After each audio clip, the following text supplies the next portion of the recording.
SIR প্রক্রিয়াকে কেন্দ্র করে ফের বিতর্ক। এবার এসআইআর এর হিয়ারিং নোটিশ পেলেন জঙ্গিপুর পৌরসভার চেয়ারম্যান মফিজুল ইসলাম। মঙ্গলবার সাধারণ মানুষের সঙ্গে লাইনে দাঁড়িয়ে রঘুনাথগঞ্জ ১ নম্বর ব্লক উন্নয়ন আধিকারিকের দফতরে হাজির হয়ে এসআইআর সংক্রান্ত সমস্ত নথিপত্র জমা দেন তিনি। নথিপত্র জমা দেওয়ার পর সাংবাদিকদের মুখোমুখি হয়ে বিজেপি ও নির্বাচন কমিশনকে তীব্র ভাষায় আক্রমণ করেন পুরসভার চেয়ারম্যান।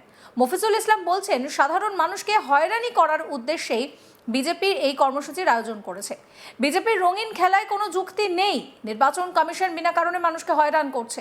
তিনি দাবি করছেন, এসআইআর কোনো নতুন বিষয় নয়। ২০০২ সালেও এসআইআর হয়েছিল। আমি নিজে তখন এসআইআর করেছি। তখন মানুষ জানতেই পারেনি যে এসআইআর হচ্ছে। আর আজ যেভাবে মানুষকে ডেকে ডেকে নথি চাওয়া হচ্ছে, একমাত্র উদ্দেশ্য বৈধ ভোটারদের নাম ভোটার তালিকা থেকে বাদ দেওয়া। এদিন সাংবাদিকদের সামনে ক্ষোভ উগরে দিয়ে মফিজুল ইসলাম বলছেন যে, আমি নিজেও জানি না এত কিছু করার পরেও আমার নাম ভোটার তালিকায় থাকবে কিনা। আমার নামে কোনো ভুল নেই। ২০০২ সালে আমার নাম ছিল মফিজুল ইসলাম। এই মুহূর্তে আমার নাম আছে ইসলাম মফিজুল। শুধু নামের এই অদল বদলের কারণেই আমাকে ডাকা হয়েছে। তিনি উদাহরণ দিয়ে বলেন, নামের বানান বা ক্রম সেটা বদল কোনো অপরাধ হতে পারে না। প্রয়াত রাষ্ট্রপতি প্রণব মুখোপাধ্যায়ের নাম বহু জায়গায় প্রণব মুখার্জি লেখা আছে। আমাদের মুখ্যমন্ত্রী মমতা বন্দ্যোপাধ্যায়ের নাম অনেক জায়গায় মমতা ব্যানার্জি লেখা হয়। তাহলে কি এই সমস্ত কারণে মানুষকে ডেকে এনে হিয়ারিংয়ে হয়রানি করা হচ্ছে কেন? কি বলছেন মফিজুল ইসলাম, শোনাবো। দেখুন, আজকে আমাকে এসআইআর নোটিশ পাঠিয়েছিল ২৭ তারিখ। তো যাই হোক, আমার এসআইআর কিন্তু ভুল ত্রুটি কিছু নয়। আমার নাম মফিজুল ইসলাম, কিন্তু ভোটার কার্ডে ছিল ইসলাম মফিজ। তার জন্যে আমার পুরো ফ্যামিলিকেই পাঠিয়েছে। তো আমি আমার নির্বাচন কমিশনকে বলবো কি, যাতে এরকম মানুষকে হয়রানি না করে। কেন কি, সামান্য একটা ইসলাম মফিজুল আর মফিজুল ইসলাম একই ব্যক্তি, এর জন্যে যদি পাঠায়। আমি তো দেখেছি প্রণব মুখার্জি, প্রণব বন্দ্যোপাধ্যায়, আমাদের মমতা বন্দ্যোপাধ্যায়, মমতা ব্যানার্জি, এইগুলোকে পাঠাতে হবে। আমি নির্বাচন কমিশনকে বলবো কি, যাতে মানুষকে হয়রানি থেকে মুক্ত করে। আর যতদিন থেকে আমাদের বিজেপি সরকার এসছে, মানুষকে শুধু কাগজ নিয়ে দৌড়ে বেড়েছে। কোনো সময় ভোটার কার্ড আধার কার্ড লিঙ্ক করো, কোনো সময় বলেছে রেশন কার্ড আধার কার্ড লিঙ্ক করো। কি এরকম একটা ভারতবর্ষের মানুষকে নিয়ে করছে। আমি এগুলোকে বন্ধ করতে হবে। সাধারণ মানুষকে যাতে একটু স্বস্তিতে রাখে, তার জন্য আমি এটা একদম জেনে শুনে হয়রানি করছে মানুষ। কেন কি, মানুষ আজকে দেখেন বিদেশ থেকে আসছে, বাইরে থেকে লোক আসছে, দিন এখানে করছে, তথাপি নাম যে উঠে আসবে এর কোনো ভরসা নাই। এই নির্বাচন কমিশনকে আশা করা যাবে না ভালো কোনো জিনিস হবে।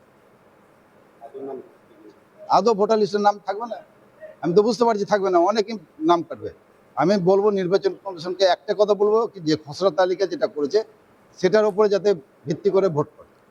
কেন, সেটা প্রত্যেকটা বাড়িতে বাড়িতে যে প্রত্যেকটা মানুষ যে কাগজ জমা করেছে, আমি চাইবো যাতে খসড়া যে ভোটার লিস্টটা বের করেছে, এর আগেও তাই ওরকমই হয়েছে, খসড়া লিস্ট বের করে ভোট হয়েছে। কেন এরকম মানুষকে হয়রানি করে?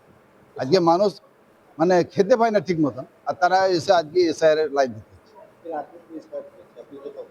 আমি ২০০২ নিজে এসআইআর এর ফর্ম ফিল আপ করেছি, নিজে ছিলাম, কিন্তু তখন মানুষ জানতে পারেনি কি এসআইআর হয়েছে। আজকে বিজেপি সরকার এসছে বলে আজকে ওনার হাতে তামাক খেয়ে আজকে ভারতবর্ষটাকে চালাচ্ছে। সামনের দিনে কি নতুন কিছু আসতে পারে?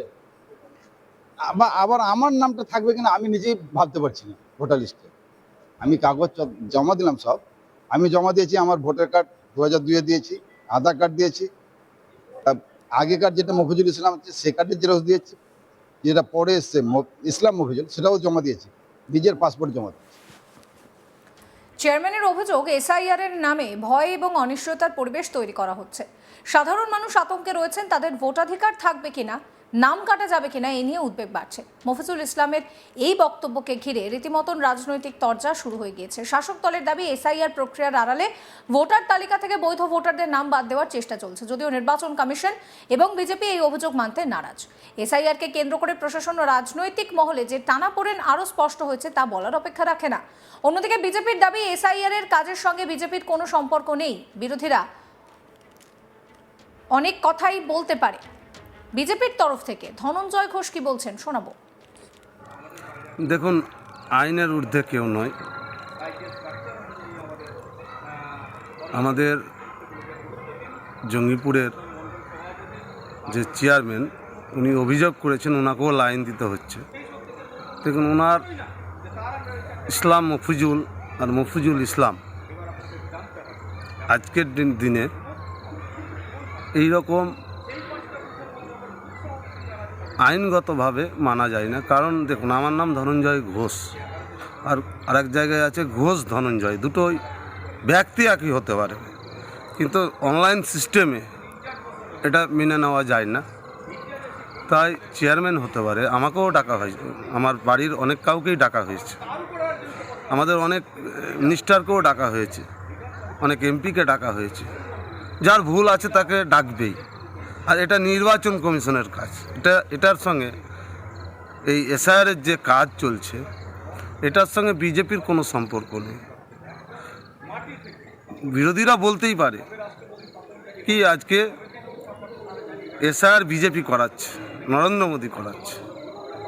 এখন এসআইআর দীর্ঘদিনের দাবি। আমার প্রশ্ন, এতদিন এসআইআর সঠিকভাবে হয়নি কেন? এসআইআর তো আগেও হয়েছে, কিন্তু সম্পূর্ণভাবে হয়নি। এসআইআর আমাদের জেলাতেই হয়েছে 2002-এ, অনেক জায়গায় হয়েছে, কিন্তু এটা ভারত জুড়ে, গোটা ভারত জুড়ে একটা জিনিস, একটা ভারতবর্ষে যখন কিছু হয় তখন গোটা দেশ জুড়ে হওয়া উচিত। আংশিক করা হয়েছিল। তো এইটা এসআইআর মানে সম্পূর্ণ একটা সঠিক ভোটার তালিকা এটা তৈরি করা। আর এটা প্রত্যেক সরকারের কাজ, এটা নির্বাচনের কাজ, প্রত্যেক দেশে হয়েছে, এখানেও হচ্ছে। অতএব এতে নতুন কিছু নয় লাইনে দাঁড়ানোর জন্য।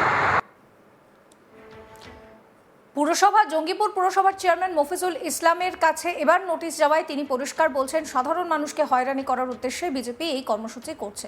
শোনাবো আরও একবার তার অভিযোগটা ঠিক কি। দেখুন, আজকে আমাকে এসআইআর নোটিশ পাঠিয়েছিল 27 তারিখ। তো যাই হোক, আমার এসআইআর কিন্তু ভুল ত্রুটি কিছু নয়। আমার নাম মফিজুল ইসলাম, কিন্তু ভোটার কার্ডে ছিল ইসলাম মফিজ। তার জন্যে আমার পুরো ফ্যামিলিকেই পাঠিয়েছে। তো আমি আমার নির্বাচন কমিশনকে বলবো কি যাতে এরকম মানুষকে হয়রানি না করে। কেন কি সামান্য একটা ইসলাম মফিজুল আর মফিজুল ইসলাম একই ব্যক্তি, এর জন্য যদি পাঠায়। আমি তো দেখেছি প্রণব মুখার্জি, প্রণব বন্দ্যোপাধ্যায়, আমাদের মমতা বন্দ্যোপাধ্যায়, মমতা ব্যানার্জি, এইগুলোকে পাঠাতে হবে। আমি নির্বাচন কমিশনকে বলবো কি যাতে মানুষকে হয়রানি থেকে মুক্ত করে। আর যতদিন থেকে মানে আমাদের বিজেপি সরকার এসছে, মানুষকে শুধু কাগজ নিয়ে দৌড়ে বেড়েছে। কোনো সময়তে ভোটার কার্ড, আধার কার্ড লিঙ্ক করো, কোনো সময়তে বলেছে রেশন কার্ড, আধার কার্ড লিঙ্ক করো। কি এরকম মানে একটা মানে ভারতবর্ষের মানুষকে নিয়ে করছে। সমস্ত খবরের আপডেটের জন্য আপনাদের নজর থাকুক আজ তাক বাংলা। চ্যানেলটিকে সাবস্ক্রাইব করতে ভুলবেন না।